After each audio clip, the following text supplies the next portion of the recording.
노벨 문학상을 받았던 유명한 영국의 정치가 윈스턴 처칠이라고 하는 분이 이런 말을 했습니다. 낙관적인 사람은 어떤 어려움 속에서도 기회를 보고, 비관적인 사람은 어떤 기회 속에서도 어려움을 찾는 사람이다. 그렇습니다. 이제 10월이 되었습니다. 10월을 맞은 우리 밴쿠버는 정말 날씨부터 모든 일들이 세계 최고입니다. 모든 계절에서 모든 것이 다 아름답지만 특별히 그 중에서 10월은 진짜 좋습니다. 이렇게 좋은 최고의 계절에 사랑하는 우리 밴쿠버 영성교회 성도님들 모두 일생일대에 가장 최고로 행복한, 최고로 아름다운 인생을 살아가시기를 주님의 이름으로 축복합니다. 옆에 있는 분들하고 인사합니다. 안녕하세요. 요즘 정말 좋습니다.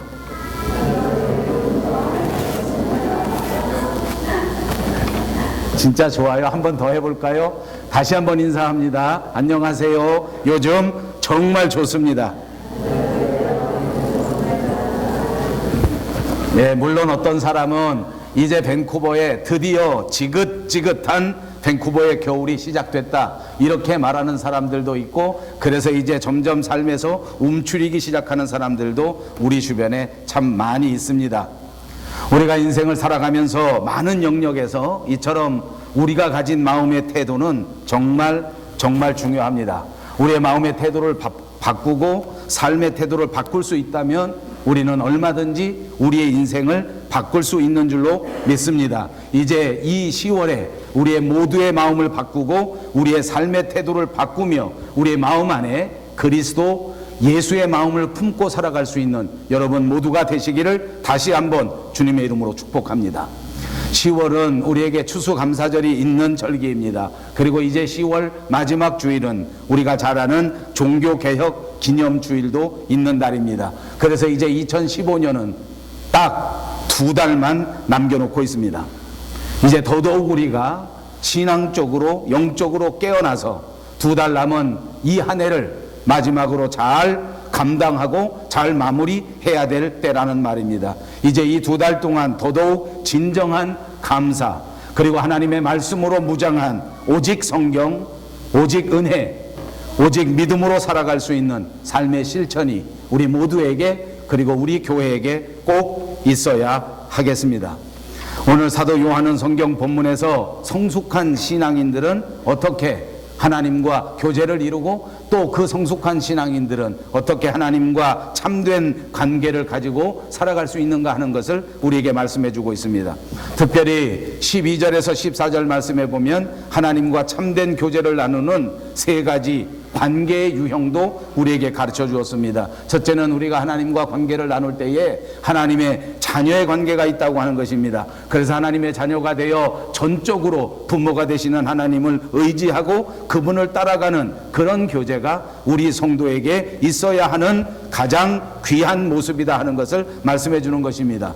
그런가 하면 청년이라고 하는 것도 우리에게 말씀했습니다. 청년이라는 유형은 영적으로 하나님과의 관계를 유지하고 관계를 살아가는 그 삶의 모습이 정말 역동적이고 강하고 청년 그대로의 삶을 살아가는 것을 보여주는 말입니다. 그런가 하면 아비드라 하는 말로 늙은 아비와 같이 영적 지식이 풍부하고 그리고 영적 경험이 풍부해서 하나님과 잘 교제하고 하나님의 마음을 잘 이해하고 하나님의 말씀도 잘 이해하면서 살아가는 그런 성도의 유형도 말씀해 주고 있습니다. 이 모든 관계가 우리의 가장 친숙한 관계요, 우리의 가장 깊은 가족들 간의 관계에서 비유하여 말씀하고 있는 것입니다. 그러므로 요한은 오늘 본문에서 우리 성도가 가져야 할 하나님과의 관계, 하나님과의 교제라고 하는 것은 바로 이처럼 가장 깊은 가족의 관계처럼 사랑을 기반으로 하는 그런 교제여야 한다는 것을 말씀해 주고 있는 것입니다. 하나님과의 관계는 이렇게 사랑을 중심으로 하는 그런 교제가 돼야 된다 하는 말입니다. 오늘 현대를 살아가는 우리 그리스도인들의 모습은 어떠합니까? 혹시 잘못된 사람들은 하나님과의 관계도 비즈니스로 감당하는 사람들이 있습니다.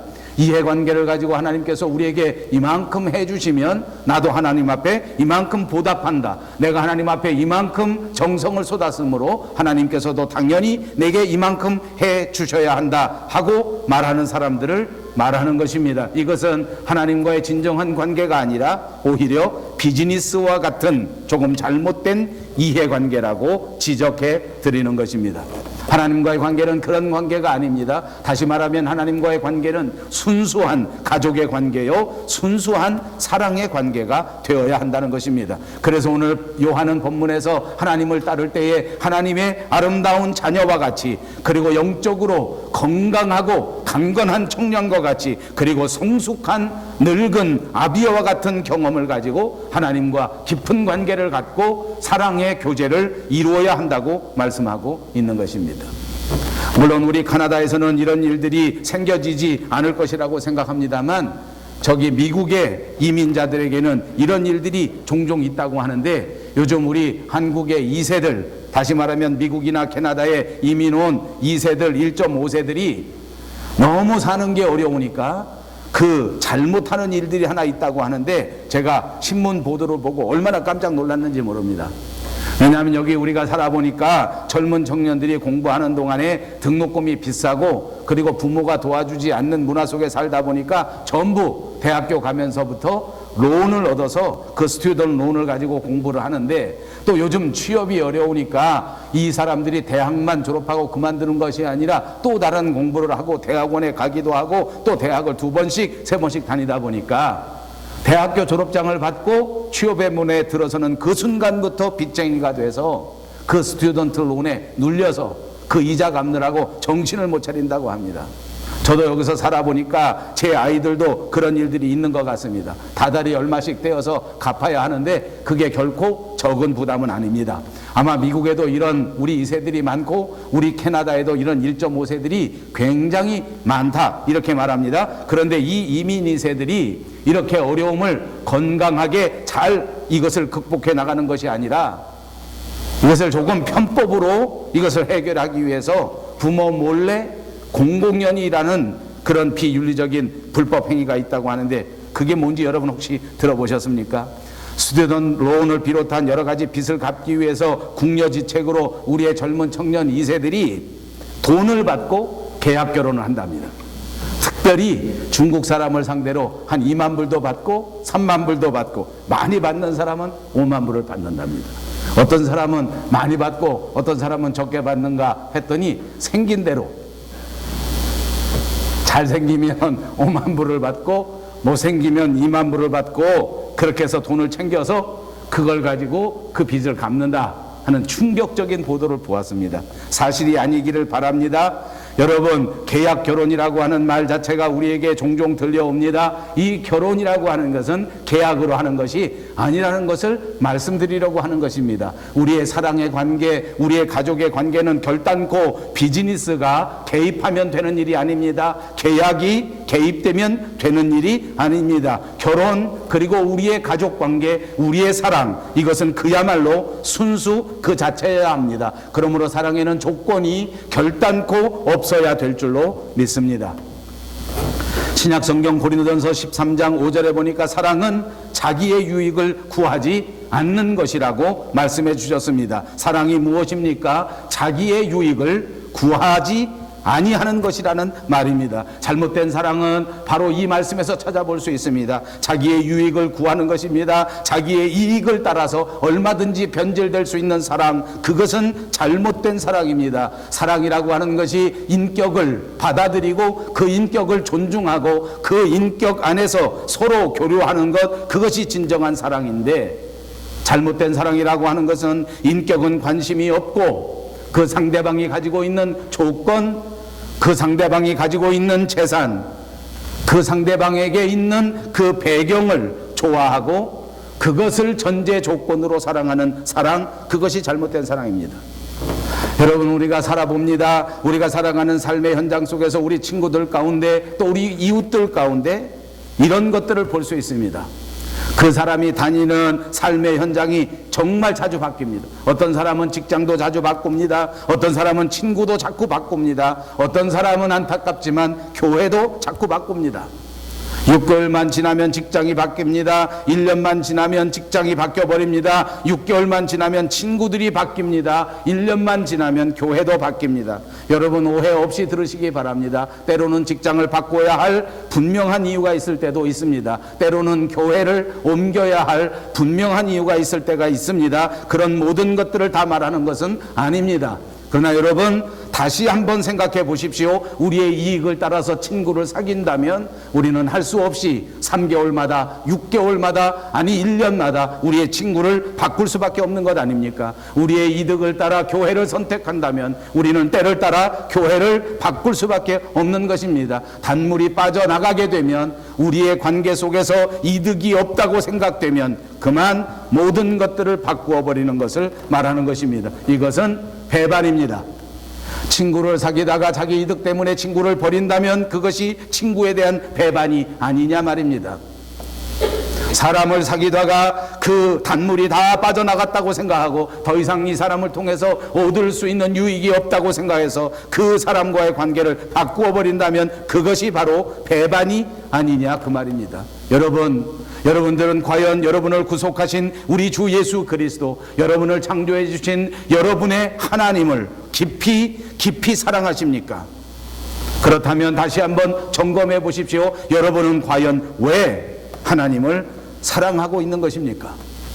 하나님 그 자신을 사랑하고 하나님 그분을 우리 마음속에 구주로 영접하고 하나님 그분을 위하여 일생을 살아가는 것, 그것이 진정한 사랑인데, 그렇지 못한 채 하나님이 가지고 계시는 것, 하나님의 배경, 하나님의 능력, 하나님이 우리에게 베풀어 주시는 나의 유익만을 생각하면서 하나님을 사랑한다면 그것은 신앙의 배반이 되는 것입니다. 하나님을 사랑하되 하나님의 능력을 바라보고 하나님이 내게 주시는 것, 그것만 쳐다보면서 하나님을 사랑하는 자가 되어서는 안 된다는 말입니다. 구약성경 다니엘서 3장 18절에 나오는 다니엘과 같이 하나님이 나를 풀무불에서 건져내지 아니하실지라도 나는 결단코 하나님을 배반하지 않겠다. 그것이 진정한 사랑이 아니겠습니까? 이것이 우리가 바라보는 진정한 하나님을 향한 사랑인 줄로 믿습니다. 이런 사랑이 저와 여러분에게 넘쳐나시기를 주님의 이름으로 축복합니다. 이런 사랑이 있어야 합니다. 이런 사랑의 지조가 있어야 합니다. 이런 사랑의 아름다움이 저와 여러분에게 꼭 있어야 합니다. 구약 성경의 욥도 그랬습니다. 내게 가지고 있는 모든 것들을, 내 재산도 내 자식들도 내 가정의 행복조차도 하나님께서 만약 가지고 가신다고 할지라도, 내 모든 것을 빼앗겨버리는 한이 있다고 할지라도 나는 결코 하나님을 배반할 수 없다. 주신 분도 하나님이시오 취하시는 분도 하나님이시니 나는 오직 하나님의 뜻을 따라 하나님 앞에 깊은 사랑에서 변치 않겠다고 고백했습니다. 이것이 배반하지 않는 진정한 사랑입니다. 이것이 변질되지 않은 아름다운 사랑인 줄로 믿습니다. 오늘 본문은 누가 과연 하나님의 사랑을 배반하는 사람인가 하는 것을 우리에게 보여주고 있습니다. 첫째, 어떤 사람이 하나님을 배반하는 것입니까? 그것은 세상을 더 사랑하는 자입니다. 세상을 더 사랑하는 자는 하나님을 배반하는 자입니다. 본문 15절에 보십시오. 이 세상이나 세상에 있는 것들을 사랑하지 말라. 누구든지 세상을 사랑하면 아버지의 사랑이 그 안에 있지 않는다. 이 말씀의 의미는 무엇입니까? 너무나 간단하지 않습니까? 만물의 주인이신 하나님을 사랑하지 않고 그가 가지신 하나님의 피조물, 하나님이 창조하신 창조물을 더 사랑하는 자, 이 세상의 물질을 더 사랑하는 자, 이 세상의 자랑을 더 사랑하는 자, 그는 하나님을 배신한 자요, 어리석은 자요, 하나님의 사랑에서 배반하는 자라는 지적인 것입니다. 여러분, 하나님께서는 우주 만물을 왜 만드셨습니까? 이 세상의 모든 것보다 하나님을 더 사랑하는 자에게 축복으로 주시기 위하여 만드신 것입니다.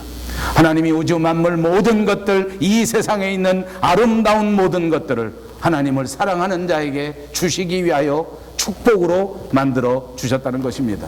그러므로 성경을 보십시오. 수없이 우리에게 말씀하시지 않습니까? 나를 순종하면 나의 말을 청종하면, 나를 사랑하면, 그러면 이 모든 것을 너희에게 축복으로 더해 줄 것이다.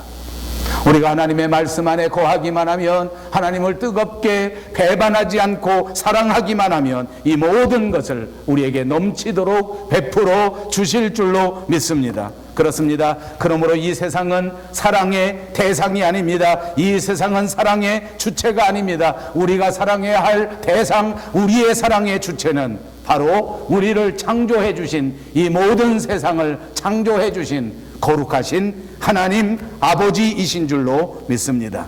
우리가 그 하나님 자신을 사랑할 때, 그 하나님만을 뜨겁게 사랑할 때, 하나님은 우리에게 이 세상에 있는 모든 것들을 필요한 만큼, 있어야 할 만큼 넉넉하게 베풀어 주신다고 하는 사실을 꼭 믿으시기를 바랍니다.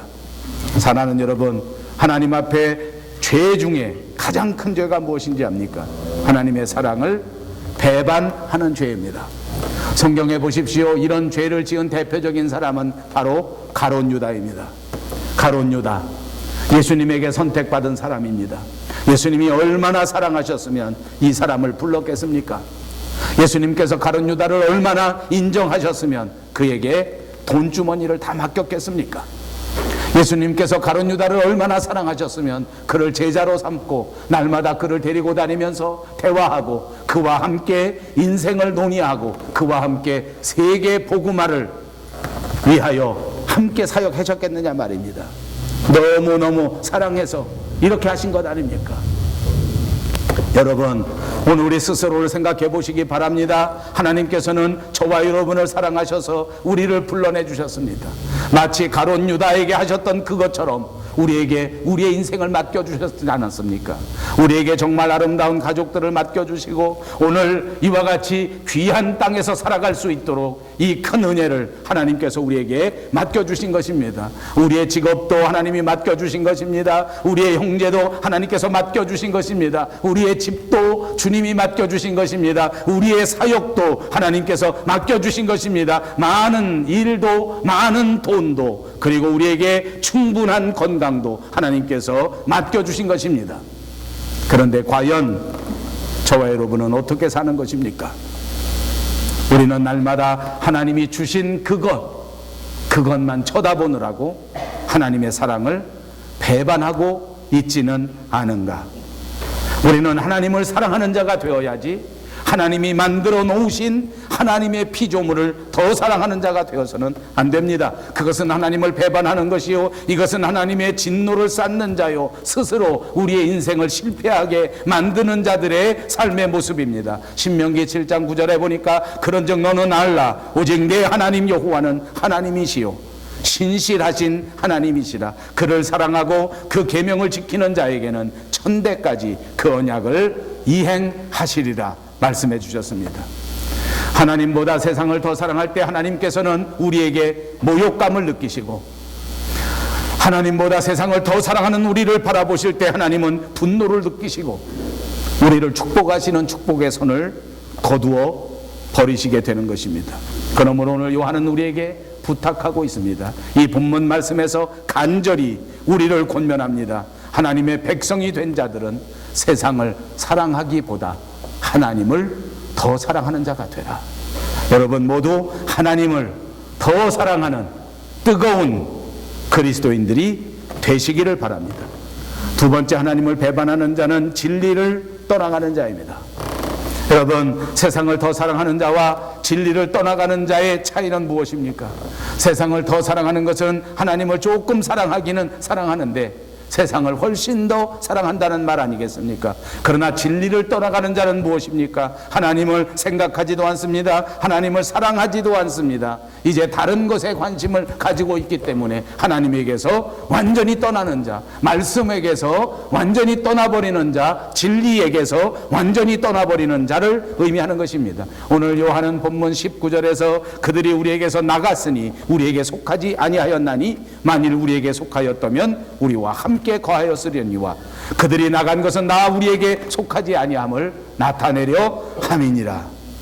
그렇습니다. 본문에서 요한이 우리에게서 나간 자라고 하는 것은 당시에 있었던 사람들을 말하는 것입니다. 요한 당시에 예수를 믿는 사람들 가운데 예수 믿는 무리에서부터 나간 자들이 많이 있었습니다. 대표적인 사람들이 바로 영지주의자들입니다. 초대교회에 있었던 대표적인 이단입니다. 영지주의자들의 유혹에 빠져서 그들은 참다운 진리에서 벗어나고 교회에서 떠나는 자들이 많이 생겨지게 된 것입니다. 그때 당시에 영지주의자들은 예수님에 대하여 부활도 부인하였고 예수님에 대하여 다시 오시는 재림에 대해서도 완전히 부인했습니다. 그리스도를 알게 되면 영적 지혜를 얻게 되는데 그것을 영지라고 하고, 그 영지를 얻게 되면 우리는 물질 세계를 초월하고 하나님과 똑같이 되어지는 영적 경지에 이르게 된다라고 가르쳐 준 것입니다. 여러분, 죄의 본분은 무엇인지 압니까? 내가 하나님처럼 된다고 하는 것입니다. 이 말은 이 히브리 말로 하면 휴브리스라고 하는 말인데, 피조물인 우리가 하나님과 똑같이 된다고 하는 생각, 그런 사상이야말로 가장 큰 죄입니다. 그러나 초대교회 영지주의자들은 바로 이런 생각을 가졌습니다. 영적 지혜를 가지면 내가 하나님과 똑같이 된다. 이것이 이단 사상이었습니다. 여러분, 우리가 사랑하는 증거는 무엇인지 압니까? 우리가 하나님을 사랑한다고 하면 그 사랑에 붙들려서 변하지 않는 것을 말하는 것입니다. 여러분, 배반하지 않는 사랑은 무엇입니까? 그 사랑을 간직하고 끝까지 그 사랑을 버리지 않는 것을 말하는 것입니다. 우리가 하나님을 사랑한다, 어떻게 증명할 수 있겠습니까? 아무리 힘들어도, 아무리 어려워도 결단코 하나님의 말씀을 떠나지 않고 하나님 말씀 안에서 살아간다고 하는 것을 말씀하는 줄로 믿습니다. 힘들다고 버리고 어렵다고 떠나버리는 것, 그것은 하나님을 버리는 것이요, 하나님의 사랑을 배반하는 것이요, 그것은 바로 죽음을 선택하는 것과 같은 것입니다. 그렇습니다. 아까도 말씀드린 것처럼 다니엘은 느부갓네살 왕이 다니엘에게 네가 만약에 하나님에 대한 신앙을 버리고 내가 만든 금 신상 앞에서 엎드려 절하면 너는 살 수 있지만 그렇지 않으면 극렬히 타오르는 풀무불에다 던져버릴 것이다. 사자굴에다 던져서 다 사자들에게 밥이 되게 만들 것이다. 여러분, 바로 이 순간에 다니엘이 살아날 수 있는 길은 무엇입니까? 지금이라도 금신상에게 딱 한 번 절하는 것입니다. 하나님에 대한 사랑은 배반하고 하나님에 대한 말씀에서는 벗어나서 그냥 그 신상에게 그렇게 절하는 것입니다. 그렇게 하게 되면 그는 죽음에서 벗어나고 살게 되지 않겠습니까? 사는 것뿐만이 아닙니다. 느부갓네살 왕과 결탁하여 높은 지위를 얻고 장래가 보장된다고 생각할 수도 있었을 것입니다. 그러나 여러분, 성경에 보십시오. 다니엘이 어떻게 했습니까? 다니엘은 이렇게 말합니다. 지금까지 내게 생명을 주시고 나를 보살펴 주시고 나를 이끌어 주신 그 하나님 아버지를 나는 결단코 배반할 수가 없다. 내가 지금 비록 목숨이 없어진다고 할지라도, 내가 비록 지금 여기서 풀무불에 타 죽는 한이 있다고 할지라도 나는 그 크신 하나님의 사랑을 배반할 수 없다. 그 하나님의 말씀에서 벗어날 수 없다. 그가 마지막으로 남긴 유명한 말이 있습니다. 우리 하나님이 우리를 극렬히 타는 풀무 가운데서 능히 건져내시겠고 만일 그리하지 않을지라도 금신상에게 절하지 아니하리라. 사랑하는 여러분, 저는 우리 밴쿠버 영성교회 소속한 저와 여러분, 우리 가족 모두가 다니엘처럼 이런 빛나는 신앙의 간증을 드릴 수 있는 그런 성도들이 다 되시기를 주님의 이름으로 축복합니다. 이것이 바로 신앙입니다. 이것이 바로 하나님을 사랑하는 사랑의 증거인 줄로 믿습니다. 여러분, 이 크신 하나님의 사랑의 결과가 어떻게 되었습니까? 하나님은 죽음 앞에서 자기를 배반하지 않는 다니엘을 결단코 버려두지 않으셨습니다. 하나님은 그를 풀무불에서 건져내셨습니다. 하나님은 다니엘을 사자굴에서 구원해 주셨습니다. 그뿐만이 아니라 그의 인생을 빛나게 하셔서 이 세상 모든 사람들 위해 존경받는 사람으로 만들어 주시지 않았습니까? 오늘날 우리들조차도 이 다니엘을 흠모하고 존경할 수 있도록 위대한 인물로 만들어 주셨던 것입니다. 이것이 무엇을 의미합니까? 이단의 유혹에 넘어가서 진리를 떠나서는 안 된다는 것을 말하는 것입니다. 그리고 아무리 위기에 닥친다고 할지라도 그 위기 가운데서 하나님의 신앙을 지킬 수 있는 기회를 발견하는 자들이 되라는 말씀이고, 그리고 하나님의 말씀에서는 결단코 떠나가지 말라는 말씀인 줄로 믿습니다. 여러분, 오늘 본문 24절에서 우리가 어떻게 하여야 하나님의 진리에서 떠나지 않는지도 말씀해 주고 있습니다. 요한은 말씀합니다. 너희는 처음부터 들은 것을 너희 안에 거하게 하라. 이 말씀은 하나님의 말씀이 내 속에 있어서 너로 하여금 진리에서 떠나지 않도록 그 말씀이 너를 붙들 수 있도록 만들라 하는 말씀입니다. 우리가 하나님의 사랑을 배반하지 않는 비결이 무엇입니까? 하나님의 진리의 말씀이 내 속에 거하게 하는 것입니다. 하나님의 진리의 말씀이 우리 속에 항상 있게 만드는 것입니다. 그래서 그 말씀이 우리의 삶의 어떤 상황 속에서도 말씀이 생각나게 하고 그 말씀이 나를 붙들어 줄 수 있도록 만드는 것을 말하는 것입니다. 이것이 하나님을 향한 사랑입니다. 이것이 하나님을 뜨겁게 사랑하는 성도의 모습인 줄로 믿습니다. 이것이 하나님을 사랑하는 것이요, 결코 이것이 하나님의 사랑을 배반하지 않게 만드는 것입니다. 누가 하나님의 사랑을 배반합니까? 하나님보다 세상을 더 사랑하는 사람입니다. 진리의 말씀은 뒤로 하고 아무 관심도 없이 그 진리에서 떠나버리는 사람입니다. 사랑하는 여러분, 오늘 우리는 이 말씀을 따라 어떤 경우에도 하나님을 배반하지 않고 하나님을 뜨겁게 사랑함으로 하나님 앞에 인정받는 귀한 성도들이 다 되시기를 주님의 이름으로 축복합니다. 기도하겠습니다. 자비하신 우리 하나님, 참 감사합니다. 우리가 처음 들었던 그 생명의 말씀이 우리 인생 가운데 그대로 보존될 수 있게 도와 주시옵소서. 말씀에서 벗어나지 말게 하시고 그 말씀이 언제나 우리를 충만케 하셔서 우리를 이끌어